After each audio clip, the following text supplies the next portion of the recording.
Update California लैके हाजिर हाँ। मैं राजकरणवीर सिंह, जो चुके ने हरजोत सिंह खालसा जी।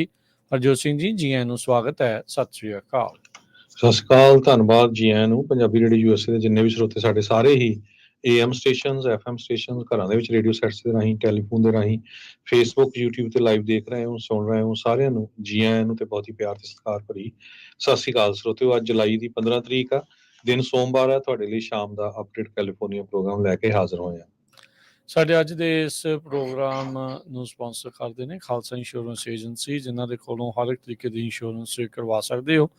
ਇੰਸ਼ੋਰੈਂਸ ਬਾਰੇ ਪਤਾ ਕਰਨ ਲਈ ਕਾਲ ਕਰ ਸਕਦੇ ਹੋ, ਨੰਬਰ 408 272 2500। ਟਿਰਕੀਆਨਾ ਇਮੀਗ੍ਰੇਸ਼ਨ ਲਾ ਫਰਮ, US ਇਮੀਗ੍ਰੇਸ਼ਨ ਦਾ ਹੋਵੇ ਕਿਸੇ ਵੀ ਤਰੀਕੇ ਦਾ ਕੰਮ, ਕਾਲ ਅਟਰਨੀ ਜੇ ਟਿਰਕੀਆਨਾ 415 909 0503। ਗੁਰਬਚਨ ਸਿੰਘ ਨਾਗਰਾ ਸੈਕਰਾਮੈਂਟੋ, ਹਰਿੰਦਰ ਪੀਨ ਸੈਨ ਹੋਜ਼ੇ, ਮਨਜੀਤ ਸਿੰਘ ਫਰੀਮੌਂਟ, ਸਰਬਜੀਤ ਸਿੰਘ ਕੁਲਵਿੰਦਰ ਕੌਰ ਧੂਤ, ਸੁਰਜੀਤ ਚਾਹਲ ਯੂਨੀਵਰਸਿਟੀ, ਗੁਰਦੇਵ ਸਿੰਘ ਸੋਹਲ ਐਂਟੀਲੋਪ, ਸਰਬਜੀਤ ਸਿੰਘ ਐਲਕੋ ਨਵਾਡਾ, ਕਮਲਜੀਤ ਸਿੰਘ ਦੌਲਤਪੁਰੀਆ ਮੰਟੀਕਾ, ਕਰਨੈਲ ਸਿੰਘ ਰੰਧਾਵਾ ਟਰਲਾ, ਕੁਲਦੀਪ ਸਿੰਘ ਸੰਘਾ, ਧਰਮ ਸਿੰਘ ਸੰਘਾ ਬੇਕਰਸਫੀਲਡ। ਸਾਰਿਆਂ ਦਾ ਧੰਨਵਾਦ। ਜੇ ਤੁਸੀਂ ਵੀ ਇਸ ਪ੍ਰੋਗਰਾਮ ਨੂੰ ਸਪਾਂਸਰ ਕਰਨਾ ਚਾਹੁੰਦੇ ਹੋ, ਸੰਪਰਕ ਕਰ ਸਕਦੇ ਹੋ 408 722 7698। ਜੀ, ਅੱਜ ਦੀਆਂ ਖਬਰਾਂ ਵੱਲ ਚੱਲੀਏ ਤੇ ਪ੍ਰੈਜ਼ੀਡੈਂਟ ਡੋਨਾਲਡ ਟਰੰਪ ਉਹਨਾਂ ਨੇ ਆਪਣਾ ਰਨਿੰਗ ਮੇਟ ਜੋ ਵਾਈਸ ਪ੍ਰੈਜ਼ੀਡੈਂਟ ਆ, ਉਹ JD ਵੈਂਸ ਨੂੰ, ਜੋ ਓਹਾਇਓ ਤੋਂ ਸੈਨੇਟਰ ਹੈਗੇ ਆ, ਉਹਨਾਂ ਨੂੰ ਪਿਕ ਕਰ ਲਿਆ ਹੈਗਾ। ਸੋ ਕਾਫੀ ਜ਼ਿਆਦਾ ਰੌਲਾ ਰੱਪਾ ਚੱਲ ਰਿਹਾ ਸੀ ਵੀ ਰੂਬੀਓ ਵੀ ਹੋ ਸਕਦੇ ਆ, ਮਾਰਕੋ ਰੂਬੀਓ, ਤੇ ਪਰ ਅਲਟੀਮੇਟਲੀ ਸੈਨੇਟਰ JD ਵੈਂਸ ਜੋ ਓਹਾਇਓ ਤੋਂ ਹੈਗੇ ਆ, ਉਹਨਾਂ ਨੂੰ ਪਿਕ ਕੀਤਾ ਗਿਆ ਹੈਗਾ। ਅੱਜ ਰਿਪਬਲਿਕਨ ਨੈਸ਼ਨਲ ਜਿਹੜੀ ਉਹਨਾਂ ਦੀ ਕਾਨਫਰੰਸ ਵੀ ਹੋ ਰਹੀ ਹੈਗੀ ਆ, ਕਨਵੈਨਸ਼ਨ ਵੀ ਹੋ ਰਹੀ ਆ। ਉੱਥੇ ਪ੍ਰੈਜ਼ੀਡੈਂਟ ਡੋਨਾਲਡ ਟਰੰਪ ਉਹਨਾਂ ਨੇ ਬੋਲਣਾ ਵੀ ਹੈਗਾ ਆ। ਜਿਹੜਾ ਵਾਈਸ ਪ੍ਰੈਜ਼ੀਡੈਂਟ ਪਿਕ ਕੀਤਾ ਗਿਆ, ਚਲੋ ਇਹਨਾਂ ਦਾ ਚੰਗਾ ਹੈ ਵੀ ਯੰਗ ਆ, 39 ਈਅਰ ਓਲਡ ਬੈਂਸ। ਇਹ 2016 ਦੇ ਵਿੱਚ ਜਿਹੜਾ ਪੋਲੀਟਿਕਸ 'ਚ ਆਇਆ ਸੀ, ਤੇ 2022 ਦੇ ਵਿੱਚ ਜਿਹੜੇ ਆ ਉਹ ਸੈਨੇਟ ਦੇ ਵਿੱਚ ਜਿਹੜਾ ਉਹ ਸੈਨੇਟਰ ਬਣੇ ਹੈਗੇ ਆ। ਉਹਨਾਂ ਦੀ ਜਿਹੜੀ ਵਾਈਫ ਆ, ਉਹ ਭਾਰਤੀ ਮੂਲ ਦੀ ਜਿਹੜੀ ਹੈਗੀ ਆ, ਉਹਦੇ ਜਿਹੜੇ ਇਹ ਕਹਿ ਸਕਦੇ ਆ ਵੀ ਭਾਰਤ ਦੇ ਨਾਲ ਸੰਬੰਧ ਹੈਗੇ ਆ ਜੀ। JD ਵੈਂਸ ਕਿਸੇ ਟਾਈਮ ਦੇ ਉੱਤੇ ਹਿਟਲਰ ਨੈਵਰ ਟਰੰਪ ਜਿਹੜਾ ਉਹ ਕਹਿੰਦੇ ਸੀ, ਇੱਥੋਂ ਤੱਕ ਕਿ ਉਹਨਾਂ ਨੇ ਇੱਕ ਵਾਰੀ ਇਹਨਾਂ ਨੂੰ ਅਡੋਲਫ ਹਿਟਲਰ ਦੇ ਨਾਲ ਵੀ ਕੰਪੇਅਰ ਕੀਤਾ ਸੀ 8 ਸਾਲ ਪਹਿਲਾਂ, ਜਦ 2016 ਦੀ ਪ੍ਰੈਜ਼ੀਡੈਂਸ਼ੀਅਲ ਇਲੈਕਸ਼ਨ ਪਹਿਲੀ ਵਾਰ ਜਦੋਂ ਟਰੰਪ ਰਨ ਕਰ ਰਹੇ ਸੀ। ਈਡੀਅਟ ਵੀ ਆਖਿਆ, ਰੈਪਰੀਹੈਂਸਿਬਲ ਵੀ ਉਹਨਾਂ ਨੇ ਪ੍ਰਾਈਵੇਟਲੀ ਇਹਨਾਂ ਦੇ ਬਾਰੇ ਇੱਦਾਂ ਆਖਿਆ ਸੀ, ਤੇ ਅੱਜ ਉਹ ਉਹਨਾਂ ਦੇ ਨਾਲ ਮਿਲ ਕੇ ਉਸ ਤਰੀਕੇ ਦੇ ਨਾਲ ਚੱਲ ਰਿਹਾ। ਜੇਮਸ ਡੇਵਿਡ ਵੈਂਸ ਦੀ ਰੀਸੈਂਟਲੀ ਇੱਕ ਮੈਮੋਇਰ ਬਹੁਤ ਜ਼ਿਆਦਾ ਵਿਕਿਆ ਸੀਗਾ, ਹਿਲਬਲੀ ਐਲਗੀ।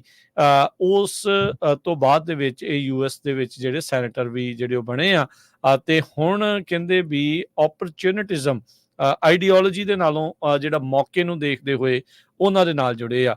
ਕਹਿੰਦੇ ਵੀ ਜੇ ਉਹਨੂੰ ਨਾਲ ਥੱਲੇ ਨਹੀਂ ਲਾ ਸਕੇ ਤੇ ਉਹਨਾਂ ਦੇ ਨਾਲ ਜਿਹੜਾ ਇਵੈਂਚੁਅਲੀ ਜਾ ਕੇ ਜੁੜ ਗਏ ਆ।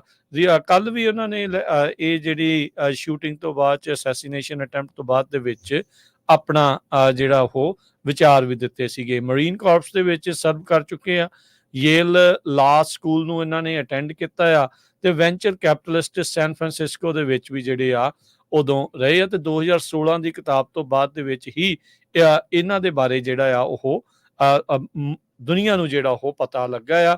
ਪਬਲਿਕਲੀ ਤੇ ਪ੍ਰਾਈਵੇਟਲੀ ਟਰੰਪ ਹੁਣਾਂ ਦੇ ਕਾਫੀ ਹਾਰਸ਼ ਕ੍ਰਿਟਿਕ ਜਿਹੜੇ ਉਹ ਰਹੇ ਆ। ਸੋ ਹੁਣ ਉਹ ਉਹਨਾਂ ਦੇ ਨਾਲ ਜਿਹੜੇ ਉਹ ਰਨ ਕਰਨਗੇ। 2022 ਦੇ ਵਿੱਚ ਇਹ ਸੈਨੇਟ ਦੇ ਲਈ ਜਿੱਤੇ ਸੀਗੇ, ਤੇ ਇਹ ਜਦੋਂ 6 ਜਨਵਰੀ 2021 ਦਾ ਹਿੰਸਾ ਹੋਈ ਸੀ, ਉਦੋਂ ਵੀ ਉਹਨਾਂ ਨੇ ਜਿਹੜੇ US ਕੈਪੀਟਲ ਦੇ ਉੱਤੇ ਹੋਈ ਸੀ, ਟਰੰਪ ਦੇ ਸਪੋਰਟਰਸ ਦੀ ਇਸ ਪੂਰੇ ਮਾਮਲੇ ਨੂੰ ਕਾਫੀ ਡਾਊਨ ਪਲੇ ਕਹਿੰਦੇ ਆ ਵੀ ਇਹਨਾਂ ਨੇ ਉਹ ਕੀਤਾ ਸੀਗਾ। ਸੋ ਕਈ ਮੀਡੀਆ ਇੰਟਰਵਿਊਜ਼ ਦੇ ਵਿੱਚ ਵੈਂਸ ਨੂੰ ਪੁੱਛਿਆ ਗਿਆ ਵੀ ਤੁਸੀਂ ਆਪਣੇ ਟਰੰਪ ਦੇ ਬਾਰੇ ਵਿਊ ਜਿਹੜੇ ਆ ਉਹ ਕਿਉਂ ਚੇਂਜ ਕੀਤੇ। ਉਹਨਾਂ ਨੇ ਕਿਹਾ ਵੀ ਕੋਈ ਇੱਦਾਂ ਦਾ ਯੂਰੇਕਾ ਮੂਵਮੈਂਟ ਤਾਂ ਨਹੀਂ ਸੀਗਾ ਵੀ ਹਾਂ ਅਚਨਚੇਤੇ ਮੇਰਾ ਜਿਹੜਾ ਦਿਮਾਗ ਆ ਉਸ ਦੇ ਬਾਰੇ, ਟਰੰਪ ਬਾਰੇ ਚੇਂਜ ਹੋਇਆ। ਇਹ ਗ੍ਰੈਜੂਅਲੀ ਉਹਨਾਂ ਨੇ ਰਿਅਲਾਈਜ਼ ਜਿਹੜਾ ਉਹ ਕੀਤਾ ਵੀ ਜਿਹੜਾ ਪ੍ਰੈਜ਼ੀਡੈਂਟ ਟਰੰਪ ਦੀ ਉਹ ਓਪੋਜੀਸ਼ਨ ਕਰ ਰਹੇ ਸੀ, ਉਹ ਸਟਾਈਲ ਦੇ ਵਿੱਚ ਰੂਟਡ ਸੀ ਰਾਦਰ ਦੈਨ ਜਿਹੜਾ ਉਹ ਸਬਸਟੈਂਸ।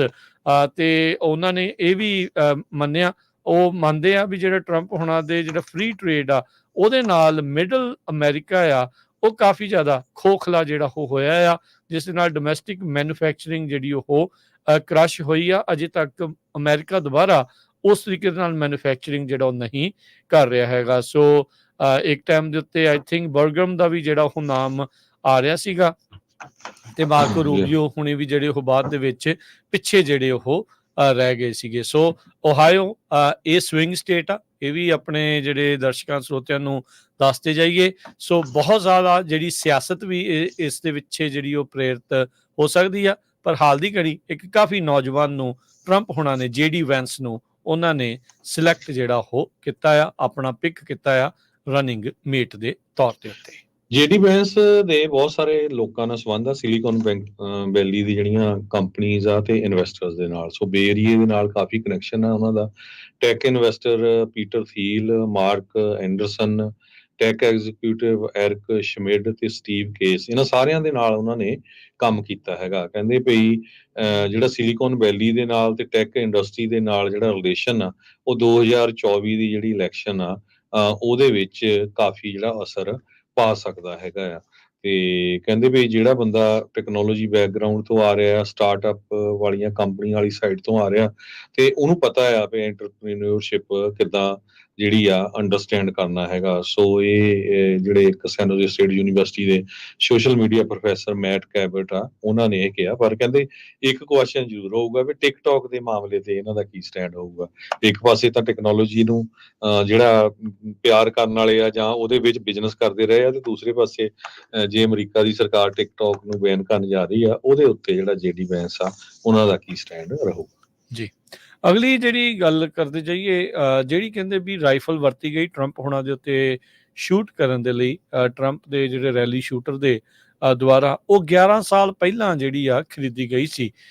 ਇੱਕ ਜਾਣੇ ਨੇ ਇਸ ਦੇ ਬਾਰੇ ਜਿਹੜੀ ਜਾਣਕਾਰੀ ਉਹ ਦਿੱਤੀ ਆ। FBI ਅਜੇ ਵੀ ਉਸ ਦੇ ਮੋਟਿਵ ਦੇ ਲਈ, ਕਾਰਨ ਕੀ ਆ, ਕਿਉਂ ਇਸਨੇ ਅਸੈਸੀਨੇਸ਼ਨ ਕਰਨ ਦੀ ਇਸਨੇ ਕੋਸ਼ਿਸ਼ ਕੀਤੀ। 20 ਸਾਲਾਂ ਦੇ ਜਿਹੜੇ ਪੈਂਸਿਲਵੇਨੀਆ ਦਾ ਰਹਿਣ ਵਾਲਾ ਕ੍ਰੁਕਸ ਆ, ਉਸ ਦੇ ਦੁਆਰਾ ਉਹਦੀ ਜਾਂਚ ਜਿਹੜੀ ਉਹ ਕਰ ਰਹੇ ਆ।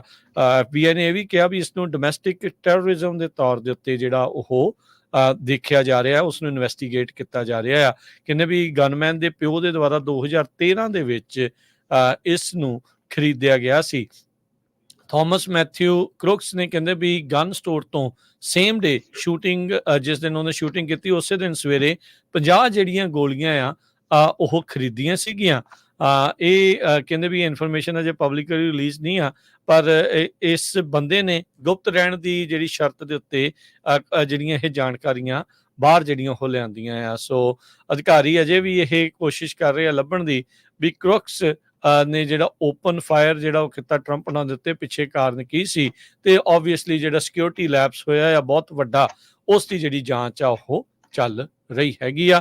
ਸੋ FBI ਸਪੈਸ਼ਲ ਏਜੰਟ ਕਹਿੰਦੇ ਇੰਚਾਰਜ ਜਿਹੜੇ ਕੈਵਿਨ ਰੋਜੈਕ, ਉਹਨਾਂ ਨੇ ਕਿਹਾ ਵੀ ਕ੍ਰੁਕਸ ਨੇ AR ਸਟਾਈਲ ਰਾਈਫਲ ਜਿਹੜੀ 5.56 mm ਆ ਚੈਂਬਰ ਵਾਲੀ, ਉਸ ਜਾਂ ਸਿਮਿਲਰ ਕਾਮਨ ਕੈਲੀਬਰ ਵਾਲੀ ਜਿਹੜੀ ਵੈਪਨ ਆ, ਉਸ ਦੀ ਵਰਤੋਂ ਕੀਤੀ ਸੀ ਸ਼ੂਟਿੰਗ ਨੂੰ ਅੰਜਾਮ ਦੇਣ ਦੇ ਵਿੱਚ।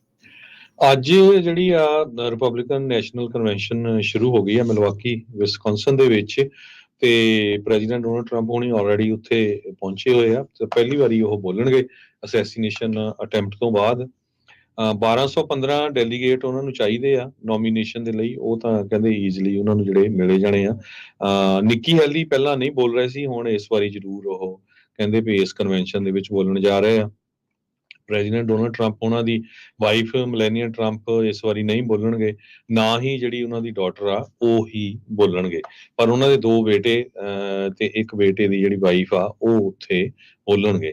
ਟੋਟਲ 2400 ਦੇ ਕਰੀਬ ਜਿਹੜੇ ਡੈਲੀਗੇਟਸ ਹੈਗੇ ਆ ਰਿਪਬਲਿਕਨ ਪਾਰਟੀ ਦੇ। ਸੋ ਮੇਨ ਕਹਿੰਦੇ ਇਸ ਵਾਰੀ ਫੇਰ ਪ੍ਰੈਜ਼ੀਡੈਂਟ ਟਰੰਪ ਉਹਨਾਂ ਦਾ ਉਹੀ ਜਿਹੜਾ ਨਾਰਾ ਆ make America great again tagline ਜੋ ਉਹਨਾਂ ਦੀ ਆ, ਉਹ ਉਸ ਨੂੰ ਵਰਤਣਗੇ।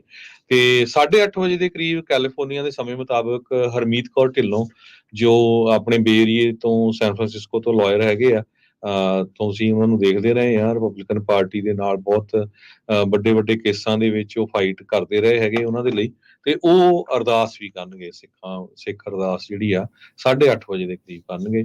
ਤੇ ਆਪਾਂ ਉਹ ਤੁਹਾਡੇ ਨਾਲ ਸ਼ੇਅਰ ਕਰਨ ਦੀ ਕੋਸ਼ਿਸ਼ ਕਰਾਂਗੇ, ਜੇ ਅੱਜ ਨਹੀਂ ਤਾਂ ਕੱਲ ਸਵੇਰ ਤੱਕ ਜ਼ਰੂਰ ਕਰਾਂਗੇ।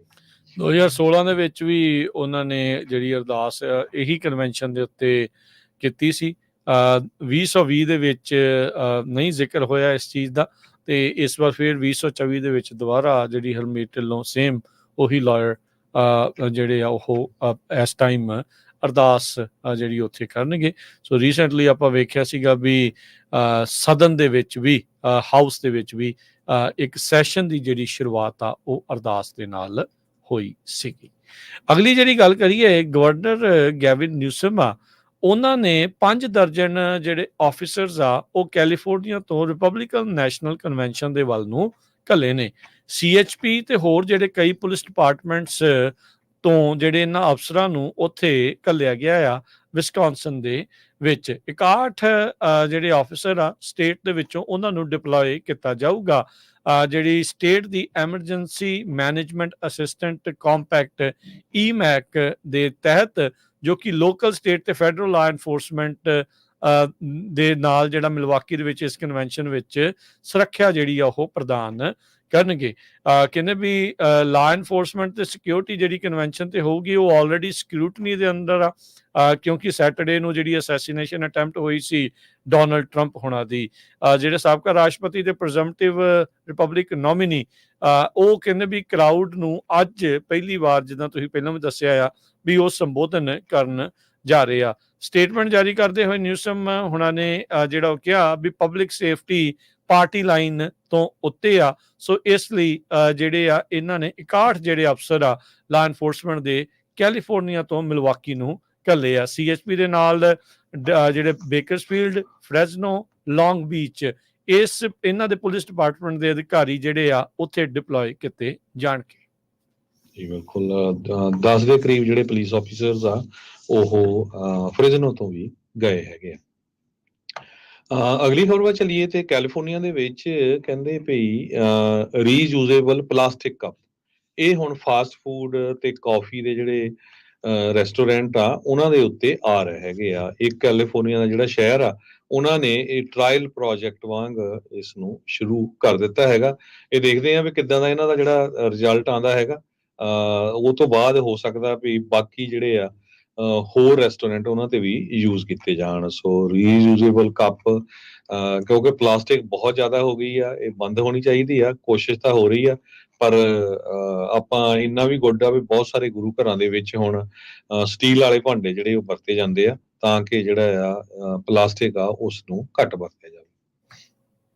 ਜੀ, ਅਗਲੀ ਜਿਹੜੀ ਗੱਲ ਕਰਦੇ ਜਾਈਏ, ਗਵਰਨਰ ਗੈਵਿਨ ਨਿਊਸਮ ਨੇ ਅੱਜ ਉਸ ਕਾਨੂੰਨ ਦੇ ਉੱਤੇ ਸਾਈਨ ਕਰ ਦਿੱਤੇ ਜਿਸ ਦੇ ਵਿੱਚ ਸਕੂਲਸ ਨੂੰ ਜਿਹੜੀ ਰਿਕੁਆਇਰਮੈਂਟ ਸੀਗੀ ਬੱਚਿਆਂ ਦੇ ਮਾਪਿਆਂ ਨੂੰ ਨੋਟੀਫਾਈ ਕਰਨ ਵਾਲੀ, ਜਦ ਬੱਚਾ ਜੇ ਕੋਈ ਟਰਾਂਸ ਆਪਣੇ ਆਪ ਨੂੰ ਕਹਿੰਦਾ ਜਾਂ ਪ੍ਰੋਨਾਊਨ ਚੇਂਜ ਕਰਦਾ ਆ, ਵੀ ਹੁਣ ਸਕੂਲਾਂ ਨੂੰ ਰਿਕੁਆਇਰ ਨਹੀਂ ਹੋਊਗਾ ਵੀ ਉਹਨਾਂ ਦੇ ਮਾਪਿਆਂ ਨੂੰ ਦੱਸਿਆ ਜਾਵੇ।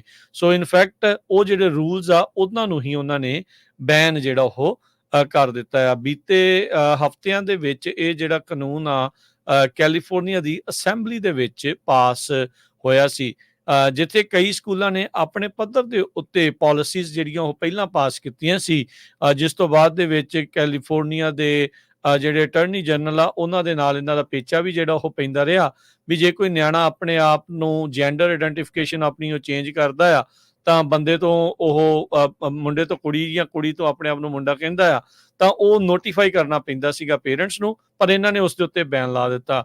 ਨਿਆਣਿਆਂ ਦਾ ਤੇ ਮਾਪਿਆਂ ਦਾ ਤਾਂ ਆਲਰੇਡੀ ਕਿੰਨਾ ਵੱਡਾ ਜਿਹੜਾ ਉਹ ਜਨਰੇਸ਼ਨ ਗੈਪ ਆ ਵੈਸੇ ਹੀ ਫਾਸਲਾ ਆ, ਤੇ ਹੁਣ ਉਹਨਾਂ ਦਾ ਮਾਪਿਆਂ ਦਾ ਬੱਚਾ ਕੀ ਕਰ ਰਿਹਾ ਸਕੂਲ ਦੇ ਵਿੱਚ, ਜੇ ਉਹਦੇ ਬਾਰੇ ਵੀ ਹੁਣ ਮਾਪਿਆਂ ਨੂੰ ਨਹੀਂ ਪਤਾ ਲੱਗੂਗਾ ਤਾਂ ਇੱਕ ਵੱਡੀ ਜਿਹੜੀ ਸਮੱਸਿਆ ਆ ਸਕਦੀ ਆ। ਜਦ ਕਿ ਇਸ ਦੇ ਹੱਕ ਵਾਲੇ ਜਿਹੜੇ ਉਹ ਕਹਿ ਰਹੇ ਆ ਵੀ ਇਹਦੇ ਨਾਲ ਜੀ ਉਹਨਾਂ ਬੱਚਿਆਂ ਨੂੰ, ਜਿਹੜੇ ਟਰਾਂਸ ਬੱਚੇ ਆ, ਉਹਨਾਂ ਨੂੰ ਸੇਫ ਸਪੇਸ ਮਿਲਦੀ ਆ, ਉਹ ਖੁੱਲ੍ਹ ਕੇ ਜਿਹੜੇ ਆ ਉਹ ਆਪਣੀ ਜ਼ਿੰਦਗੀ ਜੀ ਸਕਦੇ ਆ ਤੇ ਉਹ ਖੁੱਲ੍ਹ ਕੇ ਜਿੱਦਾਂ ਕਹਿਣਾ ਚਾਹੁੰਦੇ ਉਹ ਕਰ ਸਕਦੇ ਆ। ਸੋ ਕੈਲੀਫੋਰਨੀਆ ਦੇ ਅਸੈਂਬਲੀ ਮੈਂਬਰ ਕ੍ਰਿਸ ਵਾਰਡ ਜਿਹੜੇ ਸੈਨ ਡਿਏਗੋ ਤੋਂ ਆ, ਉਹਨਾਂ ਨੇ ਇਹ ਲੈਜਿਸਲੇਸ਼ਨ ਜਿਹੜਾ ਲਿਆਂਦਾ ਸੀ ਉਹ ਇਹ ਕਹਿ ਕੇ ਕਹਿੰਦੇ ਵੀ LGBTQ ਲੋਕਾਂ ਦੇ ਉੱਤੇ ਮੁਲਕ ਭਰ ਦੇ ਵਿੱਚ ਇੱਕ ਹਿਸਾਬ ਦੇ ਨਾਲ ਹਮਲਾ ਹੋ ਰਿਹਾ ਹੈ, ਗਰੋਇੰਗ ਨੈਸ਼ਨਲ ਅਟੈਕ, ਇਸ ਲਈ ਇਹਨਾਂ ਨੂੰ ਅਸੀਂ ਜਿਹੜਾ ਉਹ ਬਚਾਉਣਾ ਚਾਹੁੰਦੇ ਹਾਂ। ਜੀ, ਕੈਲੀਫੋਰਨੀਆ ਦੇ ਵਿੱਚ ਜਿਹੜਾ ਇੰਸ਼ੋਰੈਂਸ ਕੰਪਨੀਜ਼ ਆ ਉਹ ਹੁਣ ਇੰਸ਼ੋਰੈਂਸ ਕਮਿਸ਼ਨਰ ਦੇ ਗਰਦਨ ਦੇ ਉੱਤੇ ਆਪਾਂ ਗੋਡਾ ਰੱਖ ਕੇ ਪੰਜਾਬੀ 'ਚ ਕਹਿ ਸਕਦੇ ਹਾਂ ਵੀ ਜਿਹੜੇ ਆਪਣੇ ਰੇਟ ਆ ਉਹ ਧੜਾ ਧੜ ਵਧਵਾ ਰਹੇ ਹੈਗੇ ਆ। ਆਲ ਸਟੇਟ ਨੇ ਫਾਈਲ ਕੀਤਾ ਹੈ ਵੀ ਉਹ 34% ਜਿਹੜੇ ਕੈਲੀਫੋਰਨੀਆ ਦੇ ਘਰਾਂ ਦੇ ਰੇਟ ਆ ਉਹ ਵਧਾਉਣਗੇ। ਇਹ ਤੋਂ ਪਹਿਲਾਂ ਉਹਨਾਂ ਨੇ ਆਲਰੇਡੀ 39.6% ਇਨਕਰੀਜ਼ ਪਿਛਲੇ ਸਾਲ ਕੀਤੇ ਹੈਗੇ ਆ। ਸੋ 34% ਹੋਰ ਹੋ ਜਾਣੇ, ਤੁਸੀਂ ਹਿਸਾਬ ਲਾ ਲਓ ਵੀ 65% ਦੇ ਕਰੀਬ ਇਹ ਹੋ ਜਾਣੇ ਆ। ਇਸ ਤੋਂ ਬਿਨਾ ਜੋ ਸਟੇਟ ਫਾਰਮ ਇੰਸ਼ੋਰੈਂਸ ਆ, ਉਹਨਾਂ ਨੇ ਵੀ ਇਹ ਕਿਹਾ ਵੀ ਜੇ ਸਾਨੂੰ 52% ਰੈਂਟਰਸ ਦੇ ਤੇ 30% ਘਰਾਂ ਦੇ ਰੇਟ ਨਾ ਵਧਾਏ ਕੈਲੀਫੋਰਨੀਆ ਡਿਪਾਰਟਮੈਂਟ ਆਫ ਇੰਸ਼ੋਰੈਂਸ ਨੇ, ਤੇ ਅਸੀਂ ਇਸ ਸਟੇਟ ਨੂੰ ਛੱਡ ਜਾਵਾਂਗੇ। ਕਹਿੰਦੇ ਵੀ State Farm threaten to abandon California if they can't raise prices 52% for renters ਤੇ 30% ਫॉर ਹੋਮ ਓਨਰਸ। ਸੋ ਜਿਹੜੇ ਹੋਮ ਓਨਰਸ ਆ ਜਾਂ ਰੈਂਟਲ ਪ੍ਰਾਪਰਟੀਆਂ ਵਾਲੇ ਓਨਰ ਆ, ਤੁਸੀਂ ਦੇਖ ਹੀ ਰਹੇ ਆ ਬਹੁਤ ਰੇਟ ਵੱਧ ਰਿਹਾ, ਬਹੁਤ ਸਾਰੇ ਲੋਕਾਂ ਦੀਆਂ ਪਾਲਿਸੀਆਂ ਕੈਂਸਲ ਹੋ ਰਹੀਆਂ ਹੈਗੀਆਂ। ਸੋ ਇੰਨਾ ਮੇਕ ਸ਼ੋਰ ਜ਼ਰੂਰ ਕਰੋ, ਜਿਹੜਾ ਬਿੱਲ ਆਉਂਦਾ ਆ 30 ਦਿਨ ਪਹਿਲਾਂ ਹੀ ਐਡਵਾਂਸ ਕਰ ਦਿਓ, ਐਂਡ ਤੱਕ ਵੇਟ ਨਾ ਕਰੋ। ਇਹ ਕੋਈ ਨਹੀਂ ਪਤਾ ਵੀ ਕੱਲ ਨੂੰ ਉਹ ਕੰਪਨੀ ਵੀ ਜਿਹੜੀ ਆ ਉਹ ਇੱਥੇ ਰਹੂਗੀ ਕਿ ਨਹੀਂ। ਬਹੁਤ ਸਾਰੀਆਂ ਜਿਹੜੀਆਂ ਮੇਜਰ ਕੰਪਨੀਆਂ ਆ ਕੈਲੀਫੋਰਨੀਆ ਦੇ ਵਿੱਚੋਂ ਉਹ ਛੱਡ ਚੁੱਕੀਆਂ ਆ, ਜਾਂ ਉਹ ਨਵਾਂ ਬਿਜ਼ਨਸ ਕੋਈ ਨਹੀਂ ਲਿਖ ਰਹੀਆਂ। ਜਿਹੜੇ ਪੁਰਾਣੇ ਵੀ ਜਿਨ੍ਹਾਂ ਦੀ ਚੱਲ ਰਹੀਆਂ ਰਿਨਿਊਲ ਆ ਰਿਹਾ ਹੈ, ਉਹ ਧੜਾ ਧੜ 50 60 70% ਤੱਕ ਜਿਹੜੇ ਵੱਧ ਕੇ ਰੇਟ ਆ ਰਹੇ ਹੈਗੇ। ਜੀ ਜੀ। ਅਗਲੀ ਜਿਹੜੀ ਖਬਰ ਉਸ ਉੱਤੇ ਨਜ਼ਰ ਮਾਰਦੇ ਜਾਈਏ, ਬੀਤੇ ਵੀਕਐਂਡ ਦੇ ਉੱਤੇ ਮੌਸਮ ਦੇ ਵਿੱਚ ਥੋੜ੍ਹੀ ਜਿਹੀ ਤਬਦੀਲੀ ਆਈ। ਕਈ ਥਾਵਾਂ ਦੇ ਉੱਤੇ ਬਿਜਲੀ ਜਿਹੜੀ ਉਹ ਡਿੱਗੀ। ਕੈਲੀਫੋਰਨੀਆ ਦੇ ਵਿੱਚ 126 ਥਾਵਾਂ ਦੇ ਉੱਤੇ ਬਿਜਲੀ ਜਿਹੜੀ ਉਹ ਡਿੱਗੀ, ਜਿਸ ਕਰਕੇ ਕਹਿੰਦੇ 100 ਤੋਂ ਵੱਧ ਜਿਹੜੀਆਂ ਲਾਈਟਨਿੰਗ ਫਾਇਰਸ ਆ ਉਹ ਲੱਗ ਚੁੱਕੀਆਂ ਆ। ਕੈਲੀਫੋਰਨੀਆ ਦੇ ਵਿੱਚ ਜਿਹੜੇ ਫਾਇਰ ਕਰੂਜ਼ ਆ, ਇਹ ਅੱਗਾਂ ਦੇ ਉੱਤੇ ਕਾਬੂ ਪਾਉਣ ਦੇ ਵਿੱਚ ਜਦੋਜਹਿਦ ਕਰ ਰਹੇ ਹੈਗੇ ਆ। ਸੋ US ਫੋਰੈਸਟ ਸਰਵਿਸ ਨੇ ਦੱਸਿਆ ਵੀ ਟਾਹੋ ਨੈਸ਼ਨਲ ਫੋਰੈਸਟ ਦੇ ਵਿੱਚ 126 ਲਾਈਟਨਿੰਗ ਸਟ੍ਰਾਈਕਸ ਹੋਈਆਂ ਸੀ, ਜਿਸ ਦੇ ਨਾਲ ਮਾਫੀ ਚਾਹੁੰਦਾ 100 ਫਾਇਰਸ ਨਹੀਂ, 4 ਜਿਹੜੀਆਂ ਫਾਇਰਸ ਲੱਗੀਆਂ ਤੇ 100 ਤੋਂ ਵੱਧ ਜਿਹੜੀਆਂ ਲਾਈਟਨਿੰਗ ਸਟ੍ਰਾਈਕਸ ਹੋਈਆਂ ਸੀ ਪਿਛਲੇ 24 ਘੰਟਿਆਂ ਦੇ ਵਿੱਚ। ਕ੍ਰਿਸਟਲ, ਪੈਲਨ, ਸੈਂਡ ਤੇ ਐਲਪਾਈਨ ਫਾਇਰਸ ਉਹਨਾਂ ਨੂੰ ਜਿਹੜਾ ਉਹ ਕਾਬੂ ਪਾਉਣ ਦੇ ਲਈ ਕੋਸ਼ਿਸ਼ ਜਿਹੜੀ ਉਹ ਇਸ ਟਾਈਮ ਕੀਤੀ ਜਾ ਰਹੀ ਆ। ਵੈਸੇ ਵੀ ਜੇ ਦੇਖਿਆ ਜਾਵੇ ਤਾਂ ਪਹਿਲਾਂ ਵੀ ਗਰਮੀ ਦੇ ਕਰਕੇ ਜਿਹੜਾ ਕਾਫੀ ਖੁਸ਼ਕ ਮੌਸਮ ਦੇ ਚੱਲਦੇ ਆ, ਹੋਰ ਵੀ ਅੱਗਾਂ ਜਿਹੜੀਆਂ ਚੱਲ ਰਹੀਆਂ। ਮੁਲਕ ਦੇ ਵਿੱਚ ਇਸ ਟਾਈਮ ਮੈਕਡੋਨਲਡ ਫਾਇਰ ਅਲਾਸਕਾ ਦੇ ਵਿੱਚ ਲੱਗੀ ਹੋਈ ਆ। ਇਸ ਨੇ 1,51,000 ਏਕੜ ਹੁਣ ਤੱਕ ਜਿਹੜੇ ਉਹ ਸਾੜ ਦਿੱਤੇ ਆ। 2024 ਦੇ ਵਿੱਚ ਕੈਲ ਫਾਇਰ ਨੇ ਰਿਪੋਰਟ ਕੀਤਾ ਆ ਵੀ 100 ਤੋਂ ਵੱਧ ਜਿਹੜੀਆਂ ਤਕਰੀਬਨ ਬਿਲਡਿੰਗਸ ਆ, ਹਜ਼ਾਰਾਂ ਹੀ ਵਾਈਲਡ ਫਾਇਰਸ ਦੇ ਵਿੱਚ ਹੁਣ ਤੱਕ ਨਸ਼ਟ ਜਿਹੜੀਆਂ ਉਹ ਹੋ ਚੁੱਕੀਆਂ ਆ। ਆਉਂਦੇ ਕੁਝ ਦਿਨ ਜਿਹੜੇ ਲੋ 100s ਦੇ ਵਿੱਚ ਟੈਂਪਰੇਚਰ ਜਿਹੜਾ ਉਹ ਰਹਿਣ ਵਾਲਾ ਆ, ਤੇ ਕਈ ਵਾਰ ਗਰਮੀ ਇੰਨੀ ਕੁ ਜ਼ਿਆਦਾ ਅੱਗ ਦੇ ਕਰਕੇ ਵੀ ਹੁੰਦੀ ਆ ਵੀ ਅੱਗ ਨੂੰ ਬਚਾਉਣ ਦਾ ਜਿਹੜਾ ਕੰਮ ਹੁੰਦਾ ਆ, ਉਸ ਨੂੰ ਵੀ ਕਾਲ ਆਫ ਕਰਨਾ ਪੈ ਜਾਂਦਾ ਆ।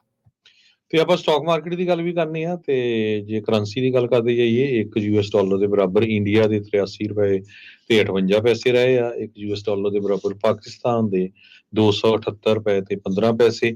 ਇੱਕ US$ ਦੇ ਬਰਾਬਰ ਕੈਨੇਡਾ ਦੇ $1 ਤੇ 37 ਸੈਂਟ। ਜੀ। ਤੇ ਡਾਓ ਜੋਨਸ ਦੇ ਵਿੱਚ ਹਰਜੋਤ ਸਿੰਘ ਜੀ ਛਾਲ ਤੇ ਛਾਲ ਵੱਜ ਰਹੀ ਆ। ਸੋ ਸਮਝ ਨਹੀਂ ਆ ਰਿਹਾ ਵੀ ਉੱਦਾਂ ਤਾਂ ਇਕਨੋਮੀ ਕਹਿੰਦੇ ਵੀ ਡਾਵਾਂਡੋਲ ਆ, ਪਰ ਸਟਾਕ ਮਾਰਕੀਟ ਕੁਝ ਹੋਰ ਹੀ ਇਸ਼ਾਰੇ ਕਰ ਰਹੀ ਆ। ਡਾਓ ਜੋਨ ਅੱਜ 200 ਤੇ 11 ਪੁਆਇੰਟ ਵਧਿਆ, 40,212 ਤੇ ਬੰਦ ਹੋਇਆ। S&P 16 ਪੁਆਇੰਟ ਵੱਧ ਕੇ 5631, ਨੈਸਡੈਕ 74 ਪੁਆਇੰਟ ਵੱਧ ਕੇ 18,400 ਤੇ 73 ਦੇ ਉੱਤੇ ਬੰਦ ਹੋਇਆ। ਸੋਨੇ ਦਾ ਭਾਅ ਵੀ ਲਗਾਤਾਰ ਵੱਧ ਰਿਹਾ ਆ, $2425 ਪ੍ਰਤੀ ਆਉਂਸ। ਕੱਚੇ ਤੇਲ ਦੀ ਕੀਮਤ $82 ਪ੍ਰਤੀ barrel. 10-year yield 4.21%। Crypto currency 'ਚ ਬਿਟਕੋਇਨ 64,653 ਤੇ ਇਥੀਰੀਅਮ 3400 ਤੇ $73 ਦੇ ਬਰਾਬਰ ਚੱਲ ਰਿਹਾ ਆ। ਜੀ, ਇਹ ਆਪਾਂ ਸਰੋਤਿਆਂ ਤੋਂ ਇਜਾਜ਼ਤ ਲਈਏ ਜੀ। ਬਿਲਕੁਲ, ਇੱਥੇ ਸਾਡੇ ਜਿਹੜੇ ਆ ਉਹ ਪ੍ਰੋਗਰਾਮ ਦੀ ਸਮਾਪਤੀ ਆ। ਮੇਰੇ ਰਾਜਕਨਵੀਰ ਸਿੰਘ ਵੱਲੋਂ ਤੇ ਹਰਜੋਤ ਸਿੰਘ ਵੱਲੋਂ ਸਭ ਨੂੰ ਪਿਆਰ ਭਰੀ ਸਤਿ ਸ੍ਰੀ ਅਕਾਲ। ਸੁਣਦੇ ਰਹੋ, ਦੇਖਦੇ ਰਹੋ ਪੰਜਾਬੀ ਰੇਡੀਓ USA।